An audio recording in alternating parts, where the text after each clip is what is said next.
Alright, mga kakuya Dens, magandang gabi na. Andito kami ngayon sa Binyan, Laguna. Last Friday, nagbiyahe kami ni OBR, aking Esme, punta dito gamit si Quattro. Yan. So ngayon, pauwi na kami ng Taguig at dadaan kami at Binyan to San Pedro to Muntinlupa, then Taguig. Ayan. So gamit nga lang namin si si Quattro. Okay.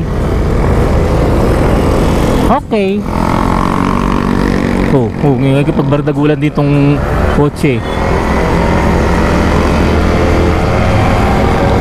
May karera ng tricycle doon, sa katataya.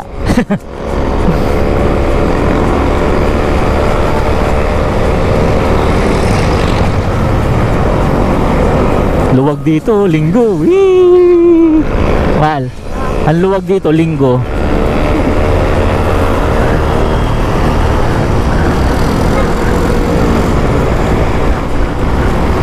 Ang mura ng gasolina dito, biraw.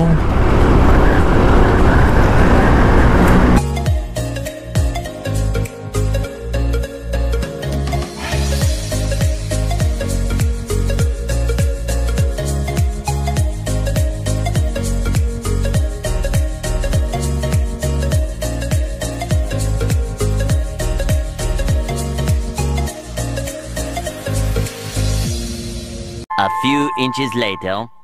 Dito na po kami sa way na ang tawag ito, pa San Pedro. Alam ko San Pedro na to kasi yung matadaan ng Robinsons dito, sakop na yata ng San Pedro And dire-diretso lang. Ako dire-diretso pero itong tricycle hindi. Biglang kinakat. Dire-diretso lang tayo, patawirin na natin to si ate. Yan, maging mabait tayo pag nagbablog.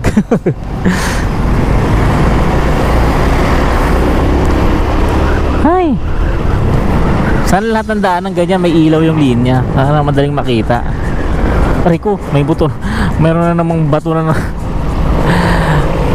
Buti lang, bagal ang takbo natin. Butas gulong natin dun. Saan siya liligo? Bakit siya nag-left turn? Ah, okay.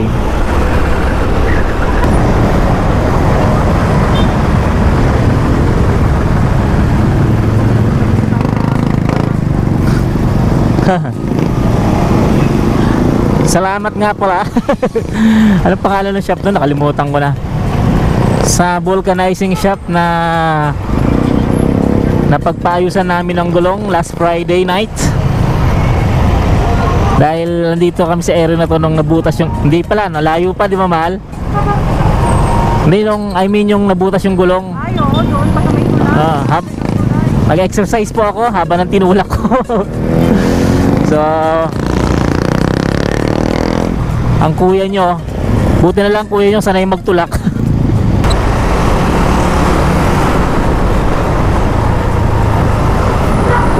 Ito na yun ano pangalan mo? Tingnan mo nga. Jommers Vulcanizing Shop, shout out. Libre shout out. Dahil diyan kami nagpa-vulcanize last Friday kasi nga nabutas yung interior. Naka-interior pa tong si Quattro habang nagbabiyahe kami dito.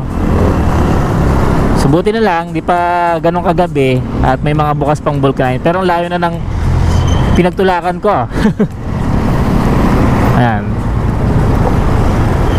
Mula yata, lagpas pa dun sa mga ilaw na yun, mahal, no? Oo. Ako, grabe layo pala ng tinulak ko. Basta doon sa may tulay nag-start. Doon. Ang matadaanan natin yun mamaya, mga kakuya Dens. 6:54? 6:54. Pasado alas 6 na tayo malis dun. Dito po kami nagsimula magtulak. Ayan. Tapos malapit na po kami dun sa Robinson San Pedro nakapagpa-vulcanize. Imagine niyo kung gaano kalayo tinulak. Uy, ganda ng bahay. Kung saan nalingon, nagdadrive. Kung gaano kahaba yung tinulak. Anyways, at least yun lang naman ang naging problem namin nung bumiyahe kami. Wala lang iba. At sana makauwi tayo ng matiwasay.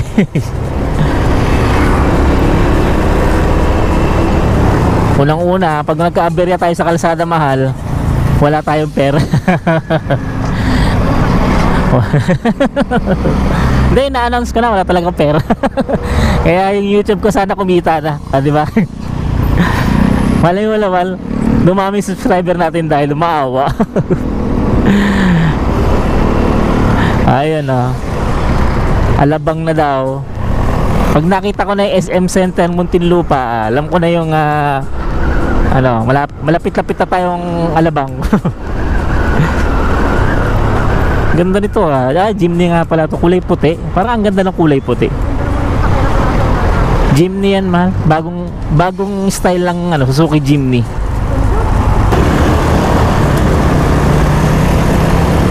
Tapos si kuya pala to nasa harapan natin, no? Oo, views din yun.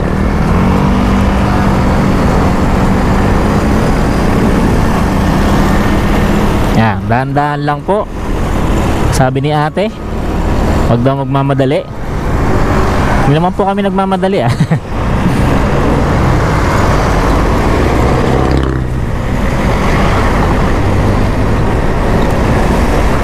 Oh, Muntinlupa na to.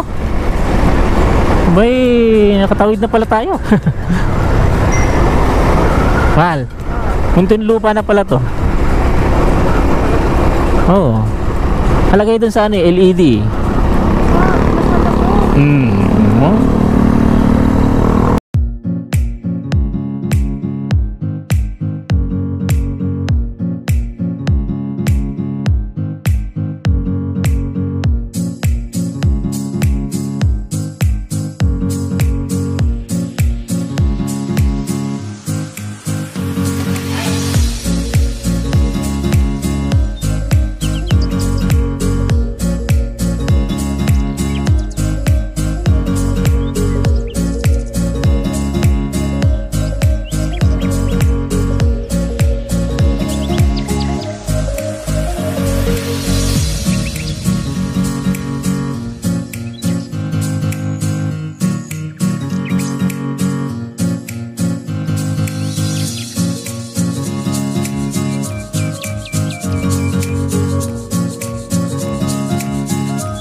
A few moments later. At nandito na po tayo kung saan bakla.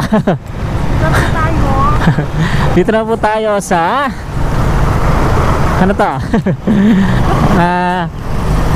part 2 ng ng expressway actually. At yung nakikita nyo malaking parang building na kita sa camera ay ang Alabang Metropolis o Star Mall sa dating pangalan. Dating pangalan niya talaga. Dating pangalan. Yan po yung isa sa mga controversial na mall dito sa Alabang. Yan. Nakaraan kasi nasunog yan, di ba? At saka kasi marami nagsasabi, at talaga namang ako nakita ko yun, na dating sementeryo yan.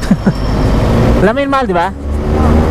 Na dati pong sementeryo yan. At nadadaanan po kasi namin yan dito pag kami pupunta ng Pedro E. Diaz sa school nila ate, noong di pa na itatayo yan.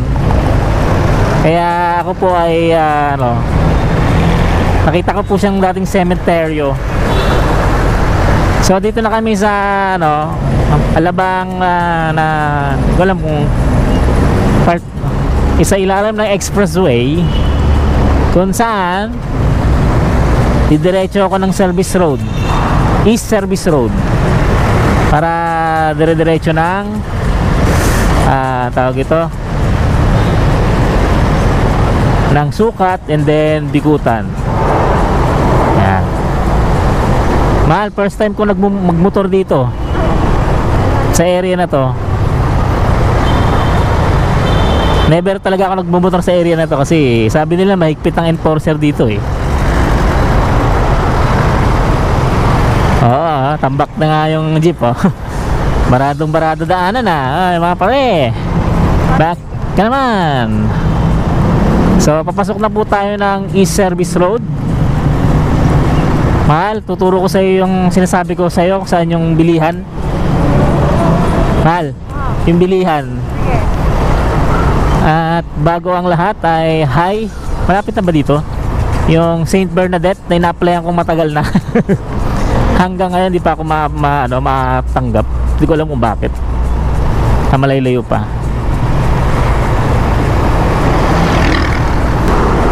Sige. Uy, muntik na tayo doon. Pangit lang doon.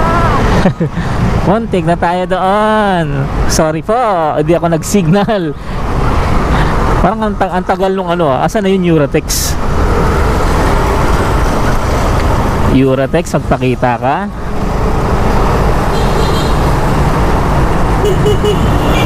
Yan, may umatras kasi.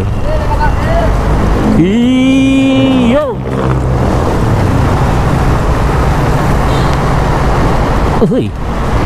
Muntik na yun Maliit-liit na buti pero malalim yun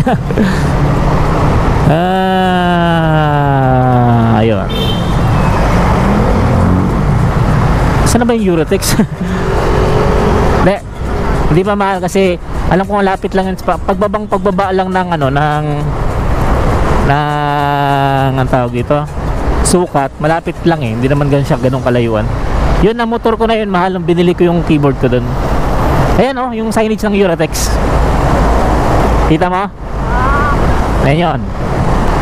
Kapag dilim.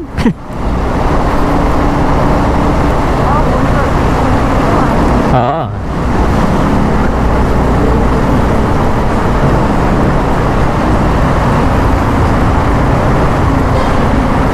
Yan na naman yung bakal. Dugshing.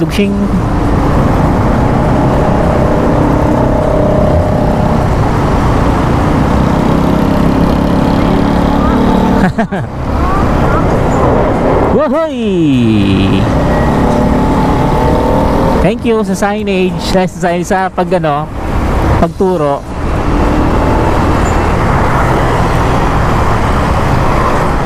Alabang East Service Road. Doon sa West Service, tinanggal na lahat ng ganong klaseng bakal. Dito pala tinambak.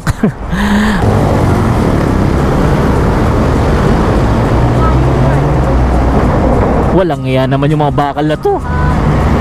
Baka naman tinanggal na yun nandun sa West Service Road kasi may nadisgrasya na. Nung nakaraan naman, may sumemplang ata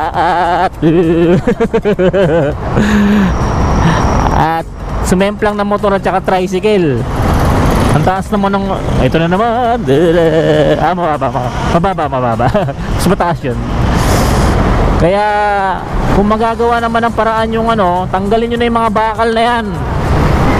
Napakadelikado po niyan sa mga rider. Hindi na siya makakalis yan. Tamaan niya na ako Lalo na pag umuulan, napakadulas niyan. Lang ilaw, ma-overtake Sabihin nun, mga more than 20 minutes or 20 minutes, so 15 minutes, nasa Bikutan na tayo. Kung hindi matraffic sa service road. Hey, bakal na naman. Mas matipid ba ang bakal kaysa lagyan mo ng tapal na semento yung daanan? Bira. Takaw disgrasya pa yan.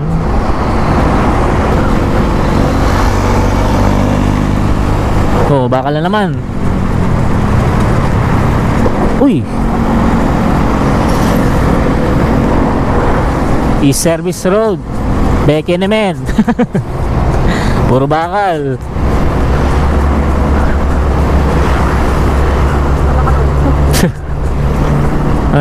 Katulad doon sa kabila, kaya tinanggal kasi may nadisgrasya. Baka antayin nyo pong may madisgrasya, baka nyo tanggalin.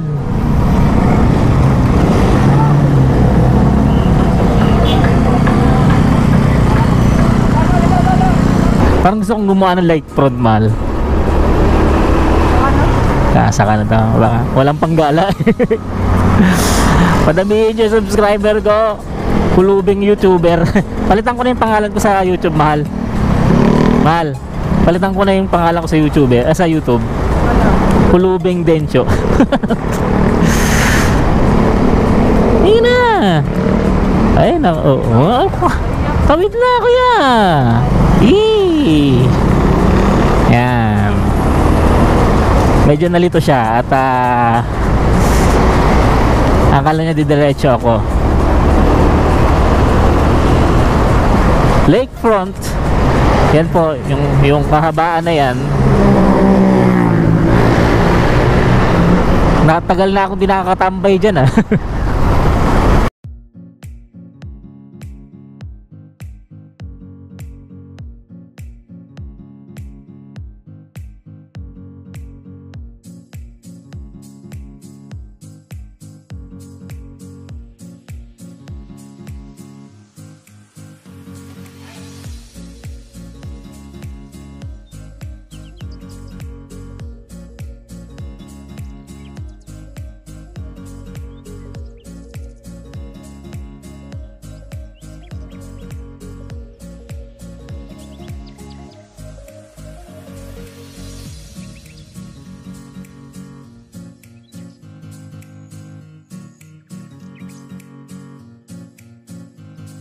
A few inches later.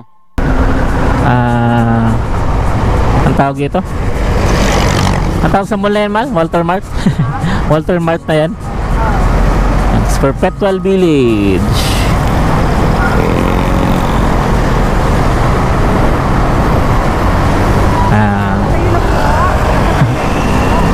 Wala pa pala. Di ba pala Walter Mart yan? Yun, dun ba banda konti. Grabe traffic yun sa ano. Anong meron? Tingnan nyo po yung expressway, ma-traffic. Naunahan pa namin dito sa service road. Pero kinakabahan ako, baka dun sa ramp mahal, dun magta-traffic. Ito na po yung Walter Mart. Pagka kumaliwa po kayo dyan, kumanan pala, walang kaliwa pa dyan, ay papunta pong Novelty. Baka naman yung pinatahan. Sabagay. Linggo naman, sige, pinapatawad ko na. Ay, naka. Wala, traffic nga. Ayun na po, Bikutan ramp na po tayo mga kaibigan, nakaka-Kuya Dens, pero tayo ay inabot ng traffic. Pero gamitin na natin yung ating abilidad para sumingit. Ang kagandahan naman ng nagpi-filter tayo mga rider is mabawasan yung traffic flow. Imagine mo sa dami niyan, tas nakasiksik tayo sa traffic, edi lalo nagkabuhol-buhol. Ano nangyari kay Kuya? Welcome to Bikutan. Nakarating tayo ng Bikutan. Time check. 7:30. Uy. Oo. Hindi, mabagal takbo natin eh. Kasi marami tayong bit-bit.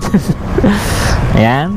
So, kanina nakita natin yung Binyan Station ng PNR. Ito naman yung Bikutan Station.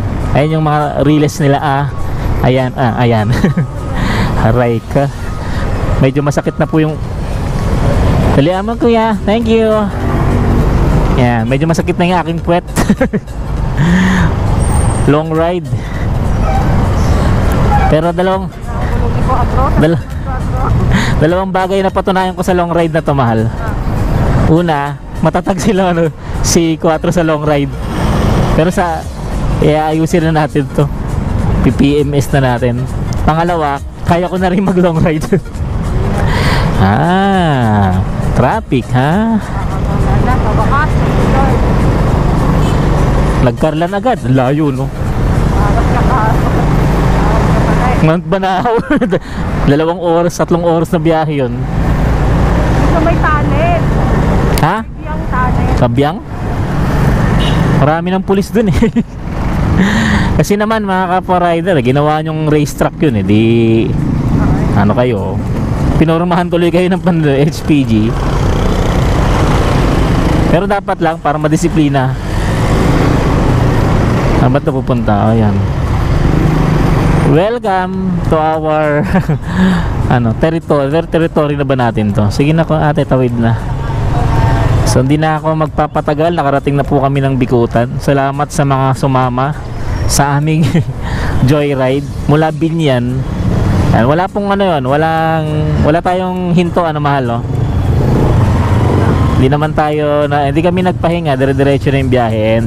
Ang gamit ko pong motor ay Honda CX Alpha 100. Yan. Sa mga nagtatanong magkano ang ginas ko, 120 lang po. Actually 2 litro nga lang yata yun eh, 120 or 10 something. Mula pag alis hanggang pabalik, di pa ako nagdagdag. At nakauwi pa po kami at higit kalahati pa yung gas. Yan. Matipid sa gas kasi yun nga, dahil 2 litro nakauwi pa kami oh. Hindi ko lang kung ilang kilometers galing Bikutan, Binyan. Honda CX Alpha 100 nakarating ng Binyan galing Bikutan. Hindi ko alam kung gaano kalayo Bikutan to Binyan, kung ilang kilometers. Post ko na lang sa via Google Map. Pero mula doon sa North Gate, sa pinagsunduan ko kay OBR, hanggang Binyan, 19 kilometers. So yun. And first time ko pong minotor yung bahay namin sa Binyan. Success. So pag uwi ulit kami doon, nakamotor na kami. Kasi nga, kung magko-commute kami, magkano mahal commute natin? 600 din. Balikan. Ito 100 plus lang. Balikan. Di ba? Tapos hindi ka pa hassle mag-antay ng tawag ito ng sasakyan kasi ito na nga, nakamotor na. Ang kalaban mo lang dito mahal pag umuulan. Wag naman na sana. Susunod na mga biyahe natin. Salamat sa sumama sa aming vlog. You know the drill. Like ang aming videos, paki-share, and sa mga di pa nakasubscribe, pa-subscribe na lang po. So tuloy-tuloy pa rin natin. Meron tayong ride vlog and mga historical gala natin, no? Tuloy-tuloy pa rin 'yon. Kuya Dance with my OBR, di niya alam ibig sabihin ng OBR. Signing off. Plaza. Arin po. Arin po. Ikaw, stereotyping ka mahal. Lugaw, sarap. YouTuber na mahirap.